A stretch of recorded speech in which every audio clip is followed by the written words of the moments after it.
Real quick poll. Show of hands down in the comments section. How many people out there in my audience, if say they were on a walk one day with a loved one and you guys got busy talking and weren't paying attention, maybe looking at the scenery or maybe down at your phone for a minute, and you look up and there is a coyote staring at both of you. How many of you would think, gosh, quick, let me reach into my backpack and grab it a snack and try to feed it? Or how many would go up and maybe say, hey, maybe we should go pet it? I'm sure not very many intelligent people would do that. Why? Do you want to see the animal go hungry? Do you not think it would like to have some companionship? No. But it's a wild animal. It's a coyote, and it's going to operate like a wild animal now, just like it did 100 years ago, just like it did 1,000 years ago, and just like it's going to do 1,000 years in the future. You're never going to be able to change the will of a coyote, no matter what you do. Now, I'm sure a minute in, people like Florida Maquis, cool story. What does this have to do with anything? Well, up in Washington State, there's been a very strange series of attacks where coyotes have walked right up to houses, literally to the door, trying to snatch toddlers. Now, this shows something. A coyote wouldn't do that if it had any fear of what the consequences would be. It would have to be an extremely, extremely hungry coyote, wouldn't it? It's learned that there are no limits. I think that might be something you would see occur probably in the Northwest, but not in the South, based on attitudes. And that's really the key. That's what we're kind of talking about today. How many of you are in your done era? When things like that would occur, you're not mad, you're not bothered, you're just done. If there would be, for an example, some issue where a wild animal was threatening a neighborhood down here in Florida or somewhere in the South, nobody would get necessarily upset about it, maybe mildly annoyed, but we would either, if it's just a local thing, probably take it into our own hands personally. If it was a more widespread thing, we would get the authorities involved, and the authorities down here would exterminate the problem. Not out of malice, not out of anger, not out of disrespect, but you cannot let coyotes or the like push boundaries. Now, that's kind of the theme over today at the Florida Maquis Patreon channel, where we've just posted, breaking news alert, 2, not 1, but 2 brand new videos. It's the joint briefing for the brigade commanders and the unit commanders. Those videos are already up, and the notifications have gone out. If you'd like to join us, love to have you over there. There are 4 levels. There's the Maquis Foot Soldiers at the $2 level. There is the Need to Know Roundtable at the $5 level. And then, of course, we do these joint briefings with the commanders. Now, the idea is that America is trying to beat around the bush, so to speak, with what the real problem is. And unless we're, as a country, ready to face what the actual problem is, we're not going to get anywhere. Some might say, shouldn't animals and humans live together in peace? Shouldn't we respect nature and all of its glory and wonder? That sounds really good, doesn't it? Should is what they call the moral imperative. You see, you could never teach that coyote what it should or should not do. Should it stay in the forest and hunt rabbits? Yep, that's what it should do. If it wanted to do one thing to live in harmony with man, is just stay in your little woodland area and hunt the little creatures that, populate that area. Don't come into human areas, and don't try to hunt our children, because you're going to get exterminated. But you're not going to teach a coyote that, are you? You can teach a certain subset of coyotes that may live, 5, 10, 15 years to give certain areas a wide berth, but if they're allowed to encroach more and encroach more and encroach more, they're just going to keep taking and taking and taking and taking until somebody does something drastic. If somebody had just set boundaries to begin with, we wouldn't have this problem. Now, this is all code. This is all code for what's really going on in our country right now. And once again, we go into this in much, much deeper detail over the Florida Maquis Patreon channel. And what this story is really about isn't necessarily coyotes. It's about certain groups of people that cannot respect boundaries and never will respect boundaries. And that's why we need to do things differently in our country. That's basically the idea over there.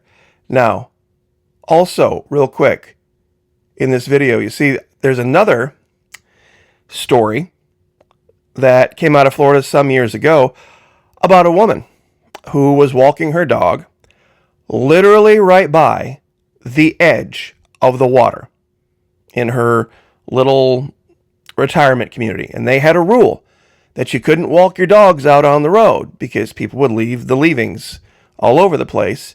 And there was, of course, traffic with, the golf carts and all that kind of stuff. So they said, look, you have to walk your dog in your backyard.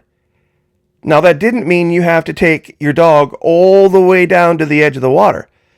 This particular apartment complex, or retirement home complex, I guess I should say, had in 37 years never had a problem with this issue. But this woman was walking her dog, and anybody who's lived here, she lived in the state for, I think, almost as long as I've been alive, was sitting here, and I don't know if you can see this in the video, but look at the red arrow. See the red arrow? There's a gator. And you can literally see it coming. You can literally see the wake coming for nearly a minute. And I'll leave it right here, but believe it or not, the dog survived. She didn't.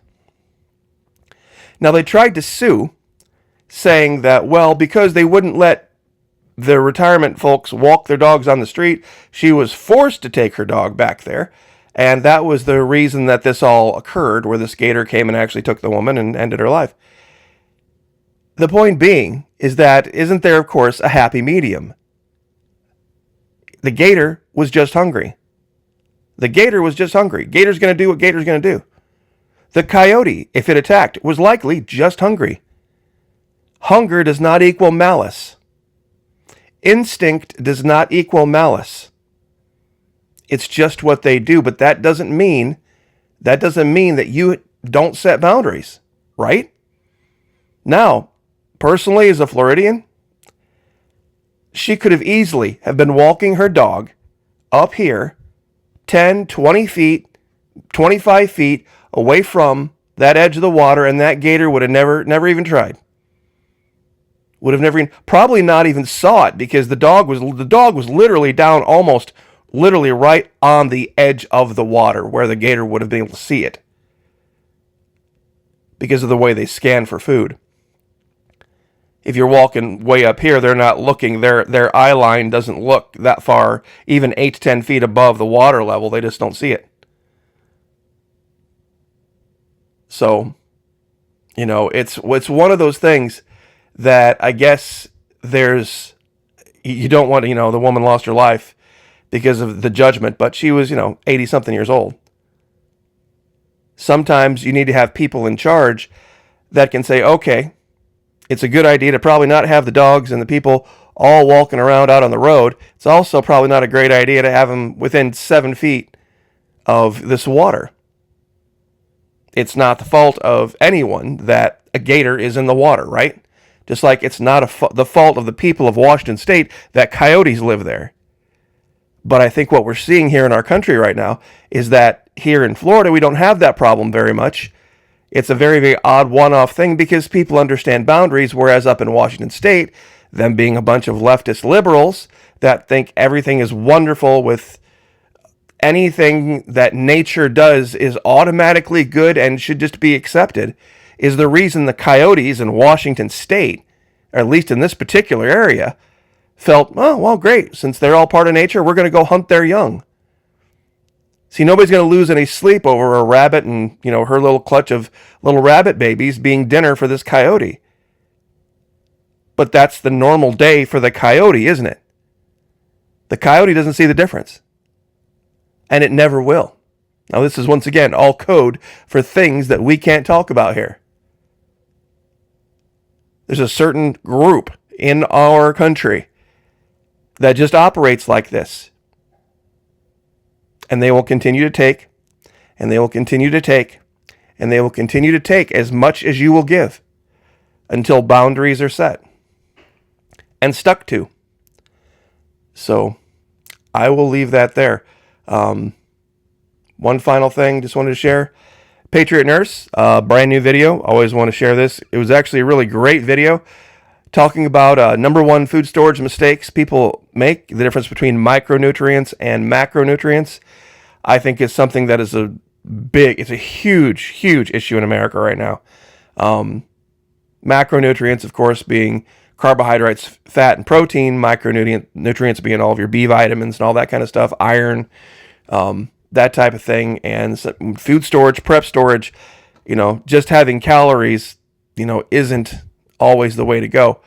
And she, talks about things that she has for years and years and years. And this is a really, really great video. So check this out. If you got nothing as far as prep that, you have to be ready for, definitely get this in your file of things to do. So I will leave that there. God bless. Thank you guys so much. How many of you are in your done era? Join us over at Patreon. 2 brand new videos. You're definitely going to want to see them. God bless. Pray for each other. Pray for me. I'll pray for you. Lift each other up. Like, share, subscribe. See you guys next time.